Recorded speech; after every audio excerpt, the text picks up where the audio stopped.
بسم اللہ الرحمن الرحیم. السلام علیکم. Unit number 3 teaching strategies to promote critical thinking, یہ ہمارا یونٹ کا نام ہے. اس میں ہم ٹیچنگ اسٹریٹجیز کے بارے میں پڑھیں گے. ایسی حکمت عملیاں، ایسی اسٹریٹجیز جس کے ذریعے ہم ٹیچنگ کے اندر کریٹیکل تھنکنگ کو ڈیولپ کریں، اس کو پروموٹ کریں. اس بارے میں ہم اس چیپٹر میں بات کریں گے.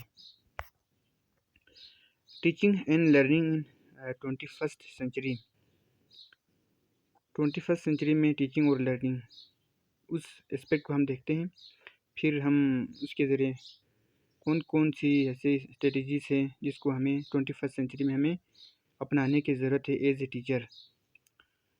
تو point number 1، there is more information available for learners now than ever before. 21st century میں بہت ساری معلومات ہیں، معلومات کے خزانے، ہر طرف سے ہمیں معلومات ملتے ہیں. پہلے زمانے میں جو معلومات کا سورس تھا، جو ذریعہ تھا، وہ صرف کتابوں کی حد تک محدود تھا. کوئی انٹرنیٹ نہیں تھا، کوئی سوشل میڈیا وغیرہ نہیں تھا، لائبریری نہیں تھے. تو اس طرح سے جو معلومات حاصل کرتا تھا وہ اس کا ذریعہ یا تو کتاب تھا یا تو ٹیچر تھا.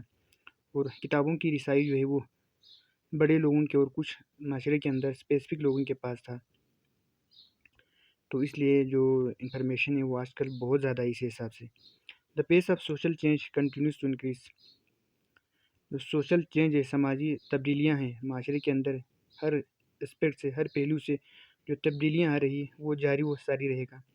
کیونکہ ہم ریسرچ کریں گے، دنیا میں آگے بڑھیں گے، دنیا میں مقابلے ہو رہے ہیں، دنیا کے ملکوں کے اندر، معاشرے کے اندر لوگوں کے درمیان مقابلے ہو رہے ہیں، جاب کے لیے، روزگار کے لیے اور ٹیکنالوجی کے لیے. دنیا میں جو جتنے بھی ریسورسز ہیں ان کو حاصل کرنے کے لیے دنیا کے اندر مقابلے ہو رہے ہیں. تو اس وجہ سے جو ہے سوشل چینجز وہ جاری و ساری رہے گا. The universe is becoming connected whole more than ever before. دنیا کے اندر انٹرنیٹ کی وجہ سے کنیکٹ ہو رہا ہے آپس میں. لوگ جو جہاز بنے ہیں اور کشتیاں بنائے ہیں، اس طرح کے ڈفرینٹ مشینز کی وجہ سے، ٹیکنالوجی کی وجہ سے دنیا جو ہے پہلے کی نسبت جو ہے زیادہ کنیکٹڈ ہے. Our mass media shows down on us with its so-called expert discourse. ہمارے جو ماس میڈیا ہے وہ اپنے سو کالڈ ایکسپرٹس گفتگو کے ذریعے وہ ہمیں بہت ساری معلومات وہ بھی دیتے ہیں جس میں سے بہت ساری معلومات غلط بھی ہو سکتے ہیں. کیونکہ جو ان کا پوائنٹ آف ویو ہوتا ہے نا اپنا، کہ اگر وہ کچھ بات کرے تو ہم ایز اٹ اس پہ ایگری کریں، ایسا تو نہیں ہونا چاہیے. کیونکہ کریٹیکل تھنکنگ کے لیے آپ کسی کی بات کو امن و تسلیم نہیں کرتے ہیں، آپ اس کے سارے پہلو ہے اس کو آپ دیکھتے ہیں. تو ماس میڈیا کے اندر بھی بہت سارے لوگ آتے ہیں، ہم جو ہے ان پہ ہی نثار ہمیں نہیں کرنا چاہیے. ان کی پوائنٹ آف ویو ہے وہ اپنی جگہ صحیح ہو سکتا ہے، اپنا ان کا آبزرویشن ہے، لیکن ہمارا آبزرویشن اور ہمارا جو تھنکنگ ہے وہ ان سے ڈفرینٹ بھی ہو سکتا ہے. We are surrounded by weak arguments promoted with considerably wider range of resources such as social media. ہمارے دنیا کے اندر جتنے انفارمیشن زیادہ ہے اسی حساب سے جو ان کے انفارمیشن کے غلط ہونے کے چانسز ہے وہ بھی زیادہ ہے. کیونکہ جتنی چیزیں زیادہ ہوگی اتنی ہی غلطیاں پیدا ہونے کا چانس بھی زیادہ ہو جاتا ہے. لوگ جو ہے بغیر کوٹیشن کے، بغیر حوالوں کے وہ بیان کرتے ہیں چیزیں، جس کی وجہ سے کبھی کبھی جو ہے مس انڈرسٹینڈنگ ہو جاتی ہے، انفارمیشن پیٹرن میں تبدیلیاں پیدا ہو جاتی ہے، اور اس کے جو کنٹینٹ ہے، اس کے جو مقصد تھے وہ کچھ اور ہو جاتے ہیں.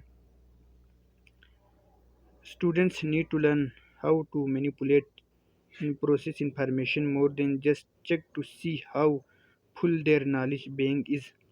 پہلے زمانے میں اسٹوڈنٹ کو ایک بینک تصور کیا جاتا تھا، بینک کی طرح تصور کیا جاتا تھا، جس میں ٹیچر جو ہے وہ ڈپازٹ کرتا تھا نالج کو اس بینک کے اندر. ایسا سمجھا جاتا تھا ٹیچر آ کے اس کو جو بھی سوال دیتا تھا وہ اس کو رٹا لگاتا تھا اور اس کو پھر ایجوکیٹڈ کہا جاتا تھا اگر اس کو زبانی یاد ہو جائیں تو. لیکن اب ایسا نہیں ہے. اب اس میں جو پیٹرن ہے وہ بالکل چینج ہو گیا، جس میں پالو فریرے نے جو لرننگ میں جو کنسیپٹ پیش کیا، تصور پیش کیا، جس کی وجہ سے ٹیچنگ کے اندر بھی زبردست تبدیلیاں پیدا ہو گئی. اور آج کل کے جو اسٹوڈنٹس ہیں ان کو چاہیے کہ وہ جتنے بھی معلومات ملتے ہیں ان کی صحیح طرح سے تحقیق کریں، اس کو مینیپولیٹ کریں، پھر چیک کیا جائے کہ کون سا نالج ان کے لیے بہتر ہے اور کون سا نالج جو ہے ان کے لیے بہتر نہیں ہے، کس چیز کو اڈاپٹ کرنا چاہیے، کس چیز کو اڈاپٹ نہیں کرنا چاہیے، کیونکہ معاشرے میں مختلف قسم کی تبدیلیاں پیدا ہو رہی ہیں، ثقافتی حساب سے بھی اور سماجی حساب سے بھی، علم کے حساب سے بھی جتنی جو تبدیلیاں آ رہی ہے، تو اسٹوڈنٹ کو چاہے کہ وہ ان چیزوں کو سب سے پہلے دیکھیں، پتہ کریں، پھر وہ اپنے حساب سے جو ہے اس نالج کو اڈاپٹ کریں۔